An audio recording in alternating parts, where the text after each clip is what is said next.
Hey, it's Anita, and this is Bitcoin & Co.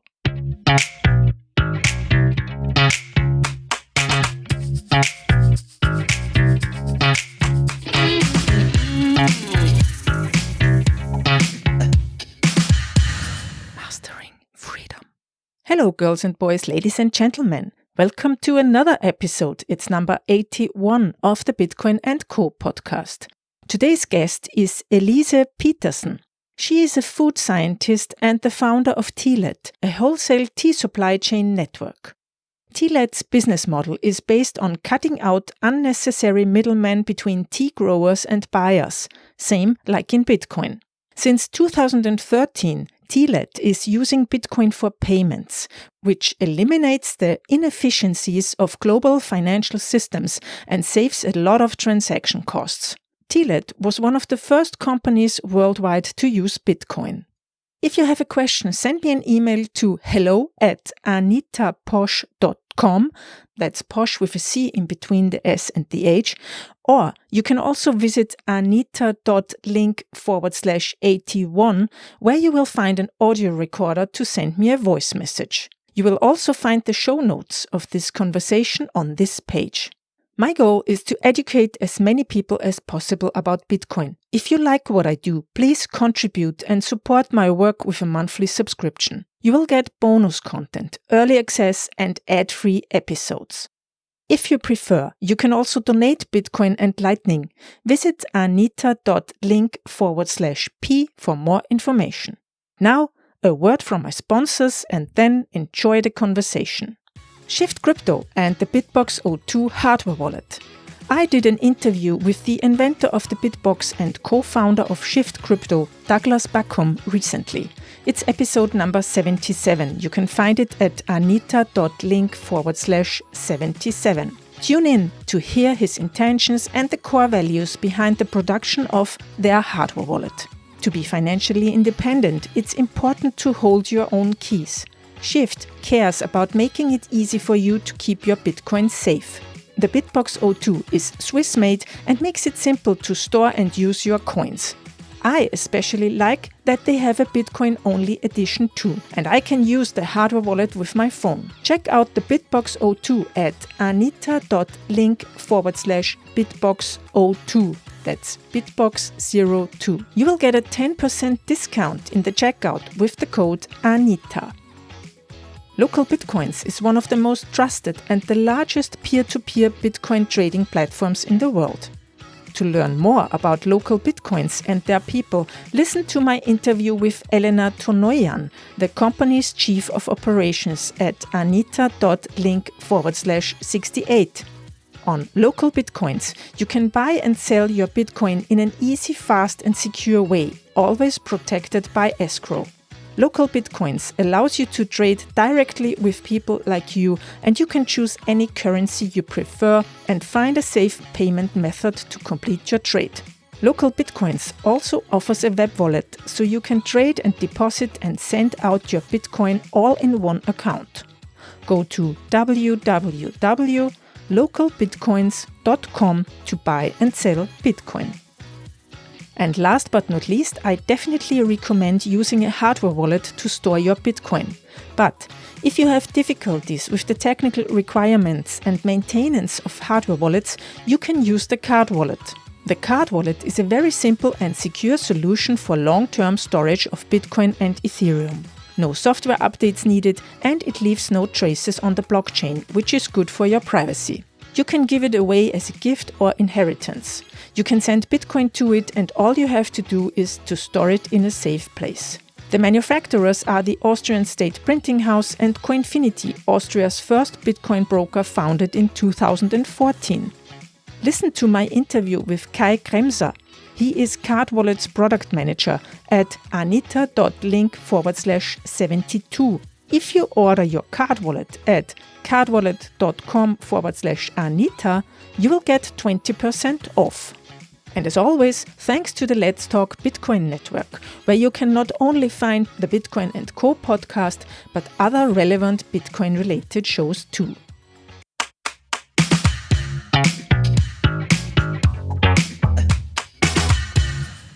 Hello and welcome, Elyse Petersen. Elyse, thank you very much for coming on the show today. Thank you so much for having me, Anita. I invited you because a guy called Liam Ball, with whom I did an interview recently, it was episode number 76 for everybody who wants to listen to it. He spoke about your company and that you introduced him to Bitcoin as early as 2012 or maybe 2013. We will talk about why and how you are using Bitcoin later on. But first, please introduce yourself to our listeners. Yeah, my name is Elyse. I'm based in Las Vegas, Nevada, although I started my work of this current company while living in Hawaii. And that is actually how I know Liam Ball. He is a hobbyist tea farmer on the island of Maui. I was working with tea farmers in Hawaii while I was an MBA student at the University of Hawaii back in 2011. Wrote a market feasibility study for Hawaii grown tea. So tea, this is Camellia sinensis. All tea comes from that one plant. You get green, white, oolong, black, pu'er, and yellow tea from this plant. Since that time, I've become a bit of a tea expert, starting with that work in Hawaii. Now, since I've lived and worked on tea farms in Japan and built a network of independent tea growers around the world, I'm now empowering that network through technology, through a software product called Tealet. And Tealet is a B2B marketplace for these independent tea farmers, and now extending this value beyond just the Camellia sinensis crop to herbs and spices and things such as cacao, which later goes into the chocolate industry, and allowing these independent farmers to connect with and do business more efficiently and more transparently with the international market. So B2B being business to business. So we are really the back end of the supply chain. And because all of the parties involved from the soil to the final consumer are all gaining information of each other, we are able to provide transparency in that supply chain as well as efficiencies. And Bitcoin has definitely been a very important tool for those efficiencies. Mm-hmm.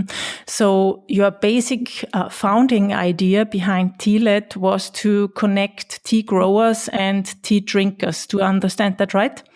That is exactly correct. In fact, Tealet originally started as a nonprofit that I had helped found in Japan with a group of tea farmers that actually gained access to the capital to start this nonprofit through a Japanese government grant following the tsunami of 2011.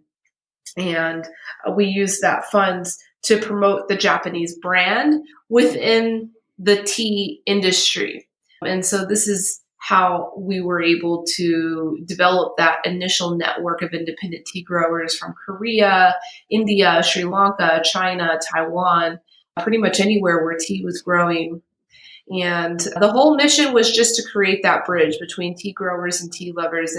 And really, to be honest, when I started that journey, I really thought it would stay a nonprofit, and I really thought it would stay a side project, essentially blogging or doing any type of advocacy work that I thought appropriate. But it just so happened that as we were developing this nonprofit and we were foreseeing the struggles of maintaining capital for the project and the efforts, all the farmers I was working with had said they had no capital to sponsor this. And I come from a development background. I was actually in the Peace Corps prior to my MBA.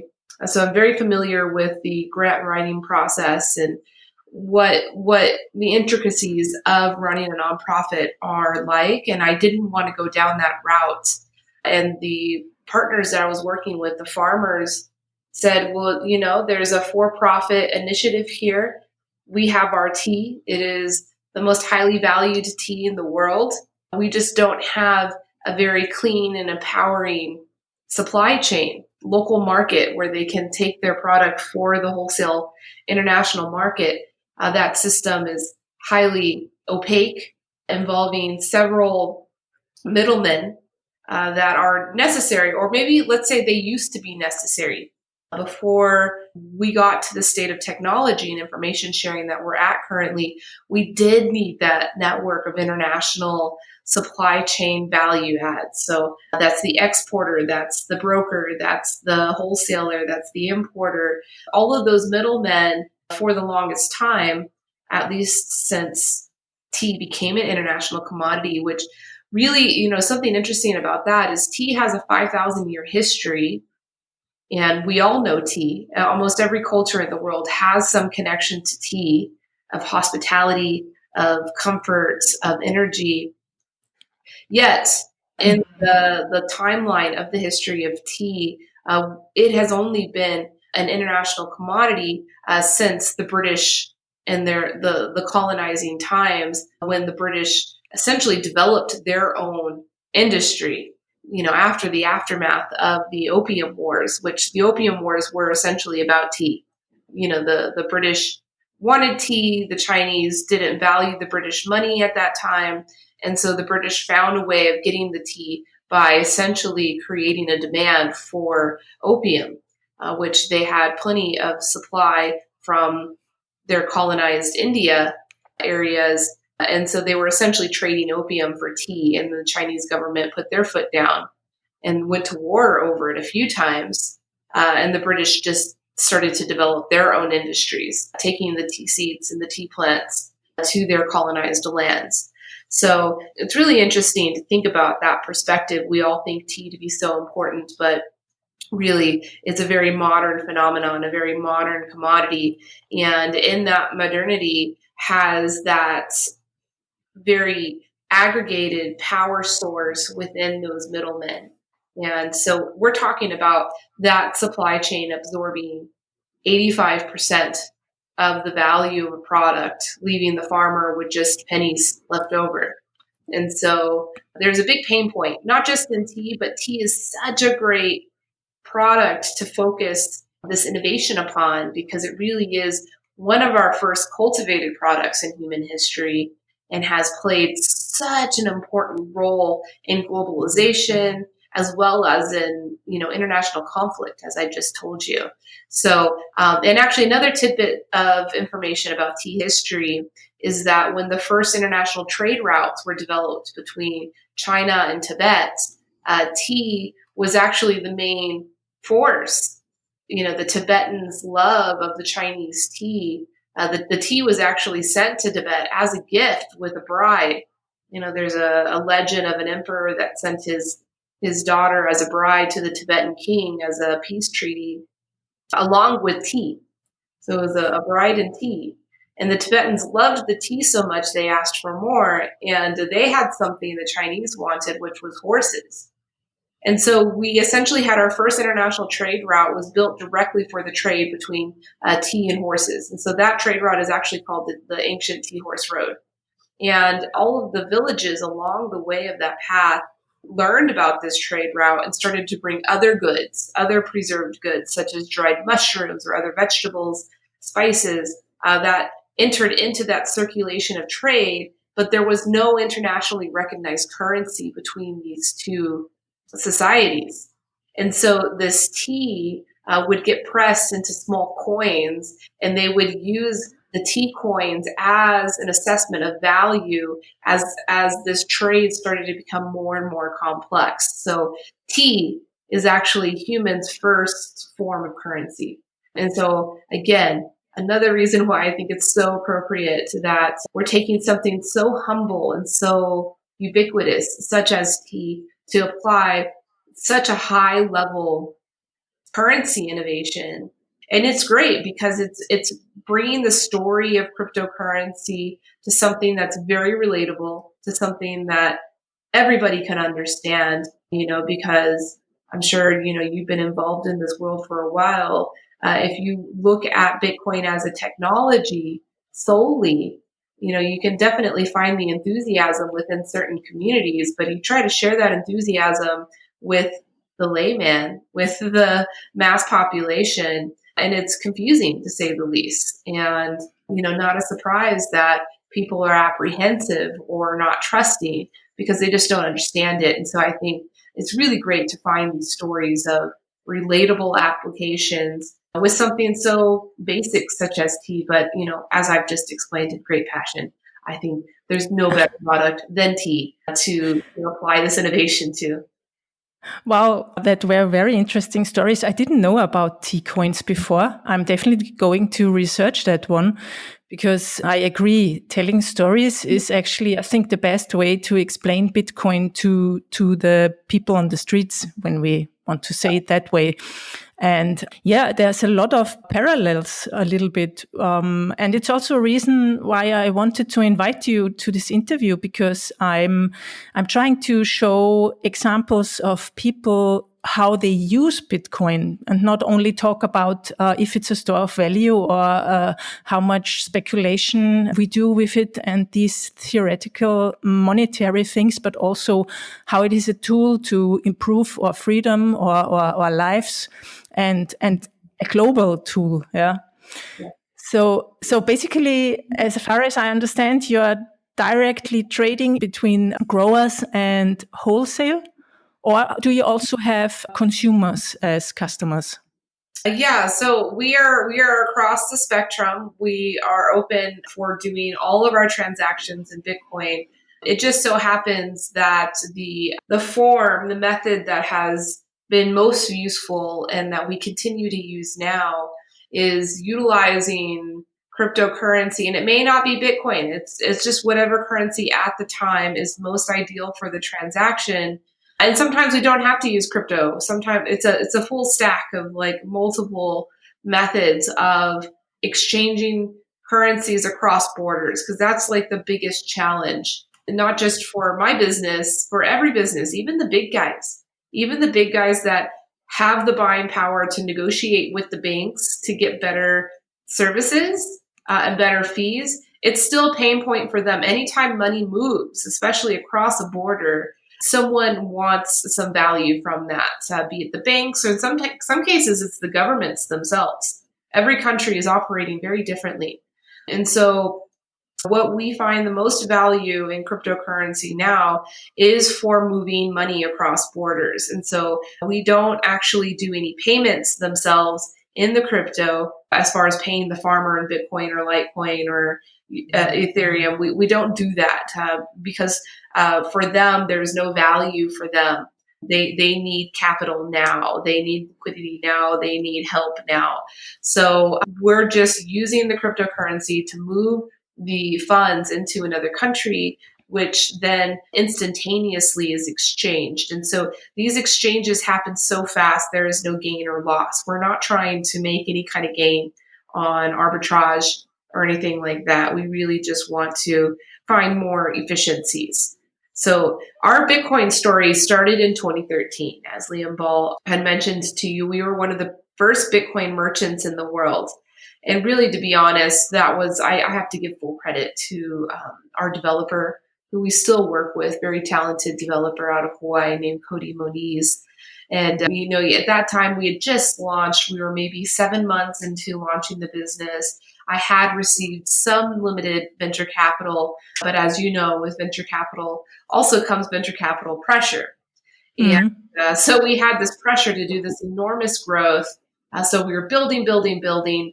Nothing was really sticking. And ultimately now I've learned the reason why that happened was because we're bringing a new product to the market, like brand new level of quality, brand new level of ethics, brand new supply chain.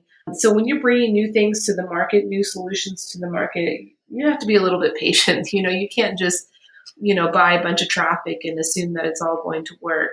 And so we were actually at the end of our line of our startup phase. And I was really on the verge of shutting it all down. I really felt like we weren't getting the growth that the pressure was telling us we needed. And therefore, the company is not right. And so I told my developer, hey, we're kind of at the end of the line. I'm going to give you 2 weeks and you can give me a list of all the projects. Like, first of all, which are the projects you think need to be done? And then I said, I'm going to allow you to throw in one project at the top of the list that doesn't need to be done, that you just want done. Because he had dedicated so much time and passion into helping me build for all those months. I wanted to let him have some fun and do what he wanted. And so what he wanted to do was integrate Bitcoin payments on the website. It was just a retail website at that time. We weren't doing the wholesale just yet. And I was very apprehensive. I said, well, okay, sure, you can do that. But what am I going to do with Bitcoin? We're struggling right now. This company, goes under, I can't, excuse me, that's my system is going off. His name is actually Bitcoin too. That's Bitcoin, because I saw him on the website. Yeah. He's a very important part of the company now. He's your CFO, or what is he? Yeah, he's our CFO and head of security. Yeah. Security. I can hear the security. Yeah. I let him integrate it. And at that time, Coinbase had just launched. So this was right when Coinbase launched their merchant tool. And my developer said, hey, you don't even have to hold the Bitcoin. Coinbase is going to let you instantaneously convert it to US dollar and there won't be any loss. So there's no harm in doing it. I said, okay, great. Sounds harmless. Let's do it. And we had paired it with a whole marketing campaign on Reddit, as well as several other Bitcoin discussion forums, just to let people know the parallels between the ethos of our business of, peer-to-peer transparency, empowerment, cut out all the unnecessary things, with the ethos of cryptocurrency. And huge response. I'm talking 98% conversion rate of purchase of the traffic coming from that marketing campaign. That's unheard of, unheard of. And so we just hit it at the right time, right when Bitcoin was really starting to gain a lot of traction as far as value exchange for early movers, early adopters. Essentially at that time, we're becoming Bitcoin millionaires out of thin air at that time. And there was no place to spend your money, but this enthusiasm to see the economy move towards that. So someone like me comes along and says, hey, I'm a normal business person, trying to fit in here. And we just had huge support. And legitimately, that few months of sales when we first launched payments saved the company. I was at 92% of our total revenue was coming through Bitcoin at that time. Mm-hmm. Wow. Credit card payments or other things. So it really helped the company. And it just so happened at that time, I had also gotten this dog for the office, and we had a big team, and we all decided to call the dog Bitcoin because of that story. And so now I have Bitcoin, which, I'm really grateful for because it's, again, allowed me to tell the story of Bitcoin. I just got back from the dog park. And people ask, oh, your dog's cute. What's his name? Oh, his name's Bitcoin. And, years ago they would say, oh, I heard the CEO of Bitcoin is corrupt. That's bad. Why do you name your dog Bitcoin? Really great, because then it became an education platform for me to say, well, I named my dog Bitcoin because of this, this, and that. And this is a real world thing. And this is tea. You can drink it and taste it and know that Bitcoin played some role in it. And so now it's a lot different when people hear his name is Bitcoin. They think it's funny. They think it's creative. I still get a little bit of the, oh, you must be rich. You must have a bunch of Bitcoin. And I say, no. I've kept my story so that the only Bitcoin I'm holding is this dog. And it's the most valuable one, of course. Always, no matter how high the exchange rate for Bitcoin goes, this one is the most valuable one. And, I really want to keep my story that way. I received an angel investment, actually from our very first customer. The very first customer who found us on Reddit and who bought tea from us was actually a very early Bitcoin miner, very influential Bitcoin miner, who later became a good friend of ours. He loved the tea. He loved the whole campaign. He reached out to me, and then I ended up meeting him at a few Bitcoin conferences, and we had just developed a friendship. And he later on became an angel investor, and we took an investment in Bitcoin. Of course, my CPA and my lawyer weren't so happy about me holding Bitcoin as an investment like that. They wanted all the documentation to be written and signed in US dollar. So even though the transaction itself happened in Bitcoin, in order for us to document it as a US dollar, we had to exchange that before coming into our account. And so the reason why I tell you that story is because that was a $50,000 investment when Bitcoin was worth $170. Mm-hmm. And I exchanged all that to US dollar immediately and put it in our account. And I tell that story and some people get really sad. And they're like, you could have kept that Bitcoin. And, I don't allow myself to get sad because I have so much more to be grateful for in the education and, just the great times too. And being a part of this community that otherwise I probably would have never been welcomed in. I'm not a programmer. I'm not a technologist. I'm a food scientist, so that's a little bit different. I probably would have never seen myself in such like a innovative, forward thinking community if it hadn't been for my experience in building Tealet within the Bitcoin ecosystem. So I'm not sad that I'm not a Bitcoin millionaire because I know there's so much more value that still has yet to even be realized as well. I think many of us are no millionaires, and we are here because of the ideas and the philosophy of Bitcoin and the things that might be happening in the future and how it will change our way, how we treat our planet or how we do economics to be more sustainable and things and degrow a little bit. And what I would like to ask you is, do you today store a little bit of your reserves, company reserves in Bitcoin, or are you still just using it as a payment way? Yeah, we're still just using it as a payment. Yeah, that's. And you save on the transaction fees, I guess, because if you would use PayPal or credit cards, it's more expensive, or? Yeah, exactly. So that was the continuation of the story. We started out with Bitcoin and retail, and the sales on that did start to drop after a few months. Understandable. And at that same time, I was realizing how painful the traditional bank wires and PayPal were. So we're talking on average 12% loss. That means on average, if I sent $100 to a farmer, by the time their money got into their account and they counted it, there'd be $88 there.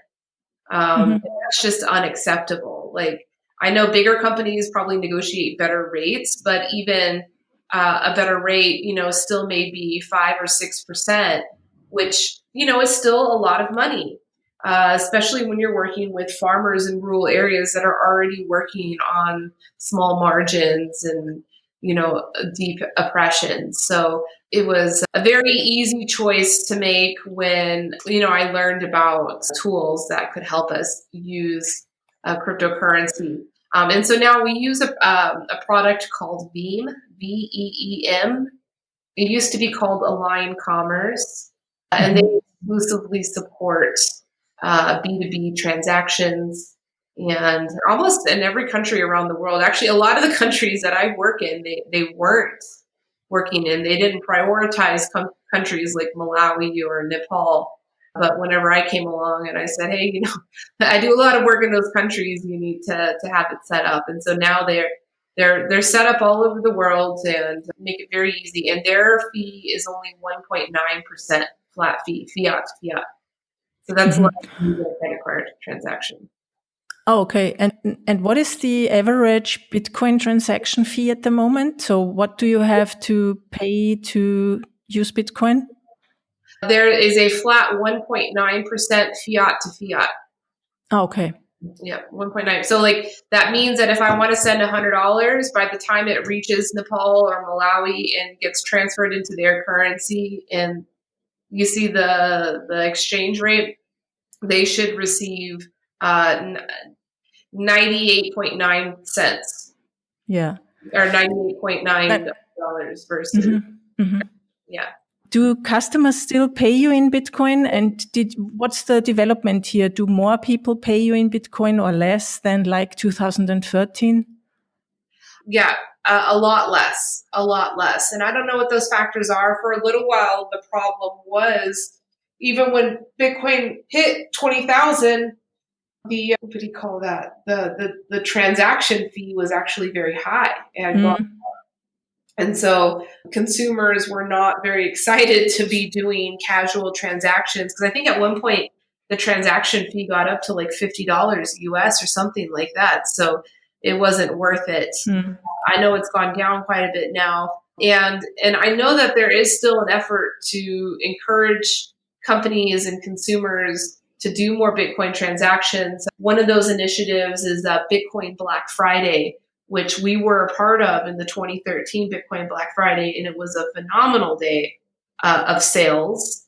There was some solidarity and moving our purchases together. And actually, that day, Bitcoin value went up significantly. It had like Mhm. doubled in one day. Yeah.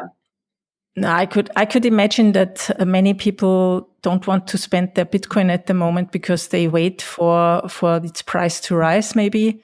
Yeah. And also what you said is true. The transaction fees were very high in 2017. So do you follow the developments around the Lightning Network, which is for microtransactions or smaller transactions? I don't follow it exactly, but I do know about it, and I do know about the innovations happening.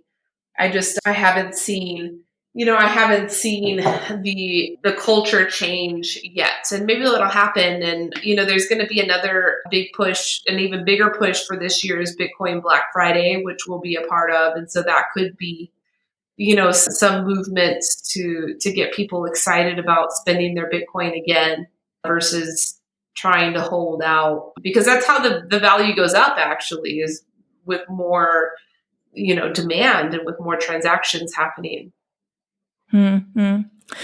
I found some articles about your startup journey from 2014. And in one of these articles, you were talking about the perspective of developing a network of Bitcoin payments in India. Were you able to build up such a network? Do you pay growers in India with Bitcoin? We do, yeah, and that was through that company. So I just recommend that company. They do all of that work. It's called Mhm. Veeam, Veem, and yeah, they work within India. They work within China. I mean, every country that we work in, they're there. And so they manage the networks. Those networks exist. They don't need to be built. They just have to be brought Used. together, used, yeah, brought together. So, and at that time, yeah, about India, that was like before this Veeam product existed, and that was the plan. Now I have a very different plan in mind, and I share this idea because I want someone else to build it. If I need to build it, and again, I'm not a technologist, so me building things requires a bit more time and a bit more, help from others. But if I have to build it, I will. But my new idea that I would like to see built is essentially a microfinance banking. And I've seen some models utilizing cryptocurrency to fund microloans for consumers, and but what I'm thinking of is this is like a Kiva model or Grameen Bank, which are like the two biggest players of microfinance, micro entrepreneurial finance in the developing world, where consumers can, it's almost like a donation, but you're going to get your money back because it's a loan, but you donate small amounts, and then those funds are distributed in small amounts to micro entrepreneurs, such as women in the bush of Africa, to invest in buying a cow, and then Mm. a cow becomes a business mechanism for that family, requiring very little capital. But there's a lot of problems with that system. Like, as ideal as it is, the biggest problem is that the average interest rate on these loans is 20%. No legitimate business in the developed world would ever take a micro business loan at that amount. There may be some like elite, very large loan products that have interest rates like that. Most businesses probably wouldn't take either. But we're talking about just like a $200 loan having a 25% fee on it. And the reason why that interest rate is so high is because these loans are extremely high risk. So it's understandable. Like, you're loaning money to illiterate people that have never run a business before, and you're not actively engaged in their business and helping them improve and building confidence in the market for them. Yeah, you better believe that the success rate is going to be very low. But in the model that we've built, now I've been working with some of these farmers for close to a decade, and I have sales records of the movement of the tea within the network of buyers we currently have. Like, I, with 100% confidence, can say what the demand for their product next year is going to be: minimal.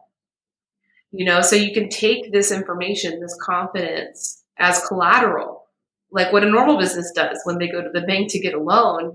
They show their financials, they show their business history, and they use that as collateral to say, okay, we'll back this because we know you're legit. We can assess the risk here. And then we can start talking about loans in a more approachable range with interest rates less than 10%, which is, a respectable loan for a business. And, a traditional bank may not be into this. And that's where I think that the cryptocurrency community may be, maybe the consumer as well as these businesses, right? And so this is where I actually think that this business model is really going to take off, is when you can tell an entire industry ecosystem, and in this case, it would be the buyers. So these are tea companies or food companies that are sourcing in bulk the demand that they need for their production capacity. Allow them to be the investors of future harvests of the products they're going to buy anyway. So they invest, maybe they get up to some 40% discount, essentially, because they invested early. They gave the farmer the money before the farmer even put the seed in the ground. And essentially what's happening, I think, is that the farmer will, for every new harvest they're going to have or every new project, could essentially launch an ICO. And the value of that coin and the specifications of that coin is all basically the loan terms. And it's a utility coin because the value of the coin is not associated with the value of that project or the value of that business. The value of that coin is associated with the value of the future harvested product. So before the seed is in the ground, the value is very low. But then once the seed goes in the ground, the value starts to go up. And then once the plants start to grow, the value goes up. And then once it's harvested, the value goes up. And then once it's available for the market, it's at its highest value. And so an investor could either cash out at that time, take their money back and be happy, or they can reinvest those earnings into new projects. But who's going to be the most interested in this are those food businesses. And the farmer is going to be happy too, because they don't repay the loan with money. They repay the loan with the product. It's incredible. Like, I love thinking about these systems to try to make them as distributed and as localized as possible. And then this is something exciting. If you think about this overarching model of kind of breaking down financing projects into like, it's its own economic system, it's its own currency, each coin associated with each project. So even like a huge multinational corporation could break their spreadsheets, could break their balance sheets up into funding projects individually. It could bring more efficiency and transparency in how businesses run, so that you can better projects or expand into projects knowing exactly how the economics of each project is running. And you can involve your consumers and you can involve your business partners in financing those projects and having very tight control and transparency of the performance of each of those projects and each of their monies. I know this is like it's so simple, but then it's also so far-fetched in the, conventional corporate mindset. But it's just the way I think. I like to think very primal. I like to think very simply because I've been exposed to all the most complex things. I'm American, I'm a privileged American. I've been exposed to very complex, technologically advanced things. But the things that have like interested me the most and got me the most excited and made me feel the most secure and the most comfortable are things like soil, seeds, water, and sunlight. They're pretty simple things. So The basic stuff, yeah. exactly. Yeah, it sounds like a great idea. So if anybody is listening who can code or build such a project and fund it, contact Elyse. Yeah, I'm happy to help somebody. Again, I don't need to build this thing. I want it built. I think the world could really benefit for something like this. How did Bitcoin or the perception of Bitcoin change for you in the last years since 2013? I mean, before you said, talking about the name of your dog, that people now know about Bitcoin, but how has it changed for you? For me, I think Bitcoin has taught me a lot, and I'm sure others in the industry as well, in the community, about the value of patience. Hmm. It's so interesting, the phenomena that happens when you are a part of something revolutionary, and you feel it and you know it, and everybody's talking about it, and all the people around you are preaching it to you, so you know it. It it seems like time is going to go so fast, and that you have to do it now, and we have to grow it now, and it has to happen now. And here we are 8 years later, and overall I'm still the same person. I have same ideas. I feel very similar. I'm a little bit older, but I feel very similar. So it's like, what was all of that like anxiety and like this feeling of needing to rush everything when everything is going to happen in the time it needs to happen, and so I think that, I don't know, I feel like that, right? Because, and then there's like these moments where like there is a lot of excitement going on, specifically around the exchange rate of Bitcoin, which, again, I'm not attached to that by any means, because I don't own any Bitcoin, so I'm not invested in that way. I'm invested more in seeing more of the community adopting it and understanding it and supporting it and building tools around it and innovation. But even my friends that are early miners, and like they used to constantly be talking about the value going up and down and constantly have their eyes on it. And I think people have kind of eased up on that a little bit. And it's that same kind of feeling that I was just talking about, of like, okay, it's going to do what it needs to do in the time it's going to do it. I'm just going to kick back and live my life versus, having all this anxiety about what it needs to do. Yeah. And so I kind of get that feeling from my friends that are like very early adopters. They hardly talk about Bitcoin anymore. They're sitting on the edges of it, and they know the value is going to go up, but like that excitement has really worn off. But I think the passion and the ethos and the culture is still there, which is important. Yeah, and there are always new people coming in with each wave. You have new people who get excited and are impatient and need to learn that you have to be patient and think in the long term. Yeah. We're coming to an end soon. May I ask you a question about what would you like the world to know? I mean, there's a question, Tim Ferriss is always asking it in his podcast. What would you like to put on an ad that is published on all social media platforms? A short message for everybody to see. What would that be? Value more, consume less. Yeah. Simple. Yeah, it's simple. It's simple. I mean, I guess consume less in terms of consume or buy the things you Yeah. really need, and not only to like compensate for other things, shortcomings or something. Yeah. The quantity is not as important as the quality, right? And we've been trained, we've been programmed over the past few centuries now. It's a few centuries in the works. The industrialization really exploited this for us and trained the marketers that came in, that really convinced our society that success is seen through quantity versus quality. And look where it's gotten us. It's destroyed our planet. It's created hate, within peoples during a time that we really could have been creating a whole bunch of unity.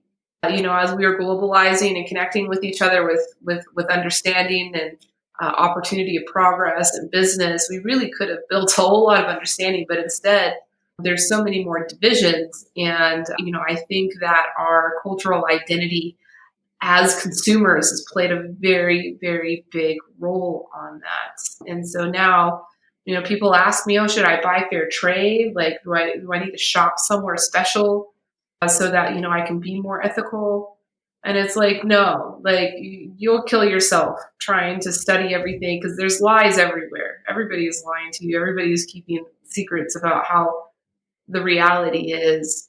But what you can trust is quality.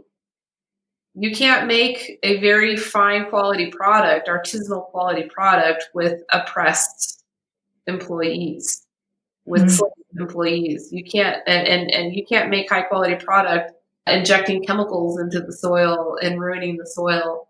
So, becoming a connoisseur, even if you're broke, I tell my friends, I have a lot of friends that are financially struggling right now because of the pandemic. And I'm like, hey, this is the perfect chance for you to like really challenge yourself to let go of that attachment to the quantity of things that we own, declare our success. It's like, that's out the window now. Like, we're not having money now. So instead, find things that you really, really, really, really, really enjoy. Even if they cost more, okay, then buy less of it. Just buy 1/10 that you usually thought you needed to buy.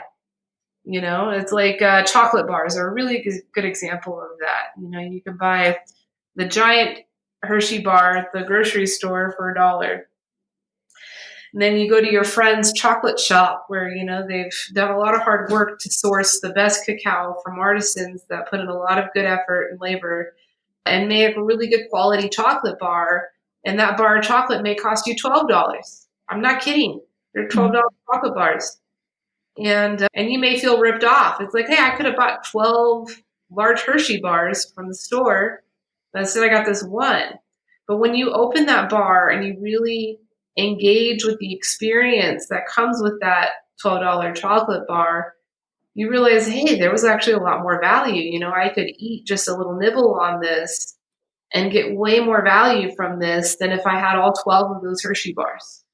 And so that's the message, and it all just can wind down to those 4 words: value more, consume less. Thank you very much. That's a great ending for this interview. Please tell our listeners where they can find you and your company and maybe buy tea. Yeah, so I can be found through email, Elyse@Tealet.com. And again, my name is spelled Elyse.